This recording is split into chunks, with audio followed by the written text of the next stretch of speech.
We'll do our acceleration here. Hey everyone, it's Ben Hardy here, and in today's video we're going to be going over the all-new 2022 Infiniti QX55. With all that being said, let's get straight into the video. So under the hood we have a turbocharged 2-liter 4-cylinder that goes to a CVT automatic transmission. Fuel economy is 22 around town and then 28 on the highway, with power outputs being 268 horsepower and then 280 pound-feet of torque.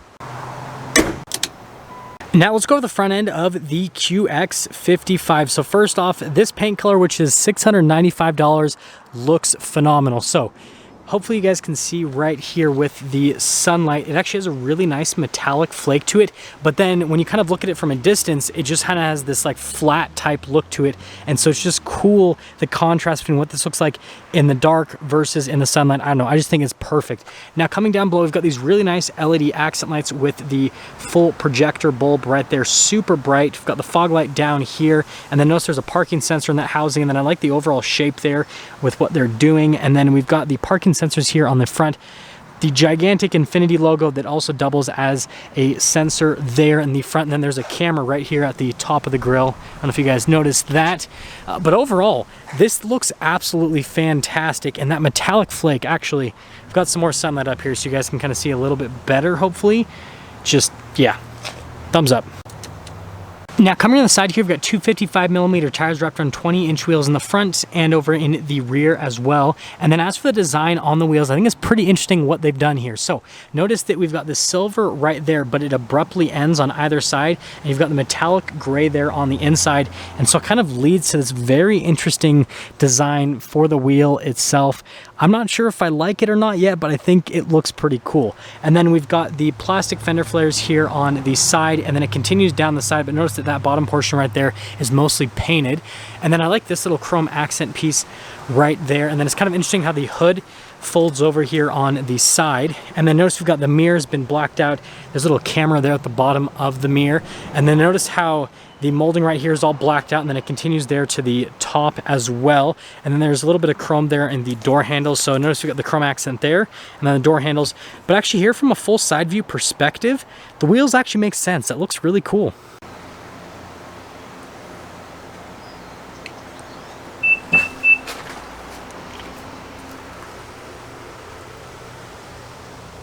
Now let's pop here into the rear of the QX55. So first off, notice you've got some extra storage space under here, and that's like the easiest access ever. They even like made the floor mat go around it, which is pretty cool. And then notice we have a nicely labeled socket right there. And then notice that you've got this little latch right here, which if you pull that, that's what actually throws down the seats themselves. You've got it on both sides, which is definitely a nice feature to have. And other than that, that's pretty much everything for the rear. So we've got the lock and then the lowering function. I totally didn't press it. Let's try it again.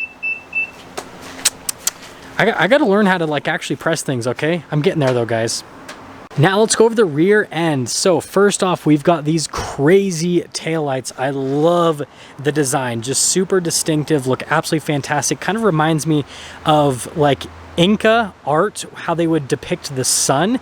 I don't know, I think it looks really cool.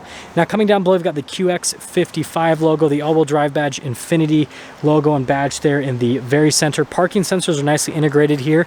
And then we've got the exhaust tip coverings here at the bottom portion with the diffuser that's actually body painted. Looks really good. But yeah, overall, I mean, it looks really good from every single angle. And also, notice the spoiler is black, so it contrasts the rest of the car.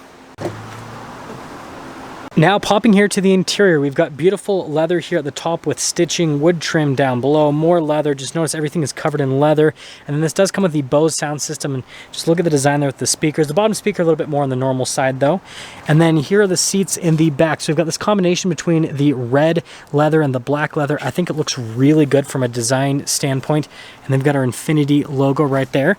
Now we'll pop in with the old Tivas. If you guys are wondering, I'm 6 foot and... well, almost touched the top, not quite, so I technically fit back here.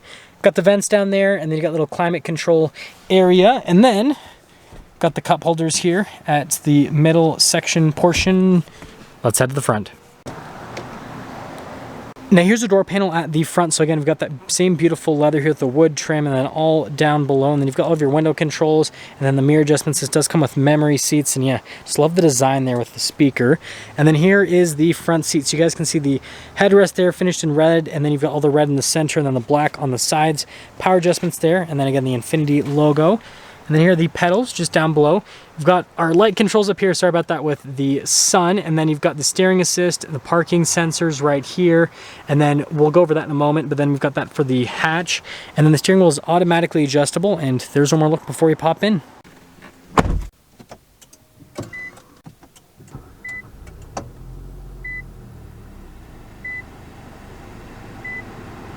Here is the steering wheel. Again, we've got the nice leather all around the steering wheel. We've got stitching there on the center portion. And then we've got the controls here for the cruise control. And we've got your volume and voice command controls there on the other side. And then there are paddle shifters as well. And then you've got little stock there for the turn signal. And then you've got your windshield wiper stock on the other side. And that's all for the steering wheel. Now we've got the center gauge cluster here, so notice we've got the RPMs and the speed, and they're just a normal analog gauge, nothing too crazy. We've got a few different menus you can scroll through here in the center portion. Vehicle information, radio information, all that kind of fun stuff there in the center. And then you guys remember that I button there on the side? Well, that doesn't apply to the gauge cluster because it applies to the heads-up display. So you guys can see that, press the I button, makes it disappear, makes it reappear. Pretty cool on that. Now coming back into lay gauge cluster, the last thing is the drive modes. So we've got a few different drive modes. We've got our sport, standard, eco, and then we have our personal there at the top that you can choose between, and those just pop up there at the bottom. And now that's all. So we have this top screen right here, which basically shows you the navigation screen and then also some stuff on the climate. It is not a touch screen. It is actually controlled via a little dial system. It's pretty interesting. So there's like a whole zoom function and unzoom function and all that kind of stuff that you guys can see is happening. But anyways, down to the actual infotainment system, which is just down below. You've got climate controls on either side, heated and cooled seats here. And this one actually is a touchscreen, so you've got that shortcut button right there. But, oh, I didn't press the right arrow. That arrow doesn't go anywhere. Anyways, you guys can see touch response time is really good. And notice that you can even go into like the drive mode select right there. It's cool that you can kind of customize some of that stuff. But yeah, overall, it's an easy to use infotainment system. I think the graphics on it are pretty good. I'm glad there's a bunch of shortcut buttons with it, including for the climate, so you can control the climate controls via the infotainment system, for example. Or again, you got the analog controls right next to it. They've like doubled down. Something also that's interesting is notice you got the temperature there and then also up there for the climate controls. So like it's in two different places right next to each other, but that's all for that portion. So the next is for the camera system. So if we pop it into reverse, you guys will notice we've got the backup camera with the bird's eye view. We do have trajectory lines that turn with the steering wheel. And then if we go to from reverse to drive, it just goes back to the normal screen. So nothing too crazy with that, but that's the camera system. Got this little storage space here, which you can just cover up if you don't want to see it. And then you've got a little charging place right there with some cup holders. Stop start button right here, and then we've got the shifter, which is pretty easy to use, and then you've got the park right there. Drive mode select, your parking brake, and then you've got our auto hold, and then this is the controls for that top screen since it's not a touch screen. And then notice the red and black leather, and then you press that, and well, I put my hand in the way. But anyways, that opens up the center console, which has another USB. Definitely like how that's integrated, and I think it looks good design-wise. And then notice leather all over the dash, wood trim, more leather, and notice that that trim connects there at the end. Pretty cool attention to detail. Then we've got pretty regular glove box, and then wait for it, we have the top here with the sunroof, and you've got the control for the sunroof just right there in the center, and that's all for the top. So here's the window sticker for the QX55. Feel free to freeze the frame if you want to read all of the options that this comes with. And then you can see the base price right there. Infiniti makes pretty much everything standard equipment, so there's not a whole lot you can add to it. But there's your total MSRP, $60,045. Let's take her out, see how she drives.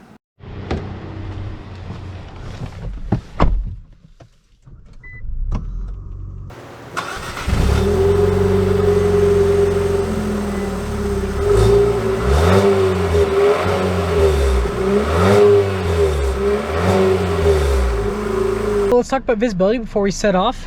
You guys can see visibility over the hood, and then through both of the mirrors, and then the rest of the rear, and let's set off. We'll do our acceleration here.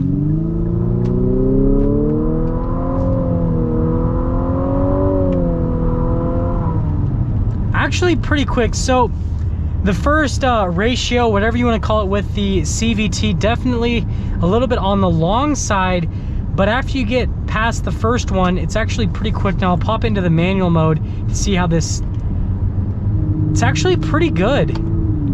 I think this is probably the quickest responding CVT, and it looks like it's got 8 different speeds, you guys know what I mean. Yeah, I definitely think it's the quickest responding CVT that I have ever personally driven. It's like, yeah, instant with the paddle response. It's actually pretty engaging to drive. I am very pleasantly surprised. It's just that initial getting up and moving, it's kind of definitely feels like a CVT, but once you're up and going, it seems like this does a pretty good job.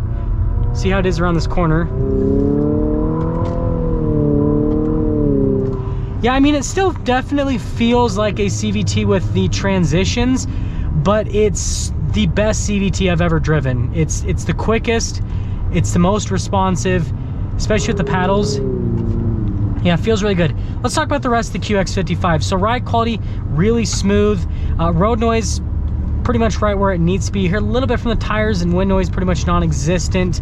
And then in terms of the handling with this, we already saw up there a little bit, we'll kind of feel around this kind of sweeper right here. Yeah, definitely has really good stability from a handling perspective as well. You do feel the weight just a little bit though, I will say that. One thing I do want to mention is the sound. For being a Ford banger, I mean, you guys heard already, but I'll shut up for a second.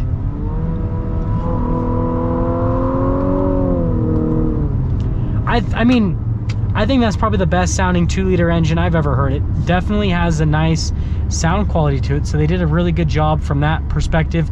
Piped in or not, I don't care, it sounds good. Okay, now continuing along, in terms of the seats, they hold you in place relatively well, but if you're a bigger person, you could fit in these seats. I mean, I'm definitely not big enough to fill these seats out whatsoever. And then we'll see how the brakes are coming up to here. Yeah, braking is pretty good, so definitely solid from that as well. And then the seats definitely are comfortable on top of everything else, so solid from that perspective. Yeah, really good for a CVT. I'm very impressed with that. I was kind of worried when I saw that this had a CVT, but actually driving it, it actually does a really good job. And that'll get me into summing things up here with this QX55. So first off, I think they nailed it stylistically on the outside. Still holds true to Infiniti's styling, but it definitely looks really good, really modern. Definitely love it. Interior wise, they did a really good job. Nice touch points everywhere. The interior looks great. It's a very comfortable place to be in. The 2-screen thing, I'm not exactly sure how I feel about it, but it looks good. Touchscreen response time is great. Camera system's great. Safety tech is great as well. And then from a driving experience perspective, so ride quality is pretty good. And if I actually pop it back into the standard mode, it'll kind of dial things back a little bit. So ride quality is good, and like I said, road noise pretty minimal, but for being a CVT vehicle, it actually does a really good job. It's actually pretty fun and responsive to drive. The engine sounds great, and again, you get good power and response out of it. And so overall, I think they did a fantastic job. I'm very surprised, and I'd have to say, out of all the SUVs in this segment, I think they nailed it. I think that they made this very competitive, all things considered. And like I said, I'm very surprised with this CVT. I usually am just not a fan of them, and somehow they made it work here in the QX55. Now let's get into sum things up for our video on this 2022 Infiniti QX55. With all that being said, I will see all of you in that next video.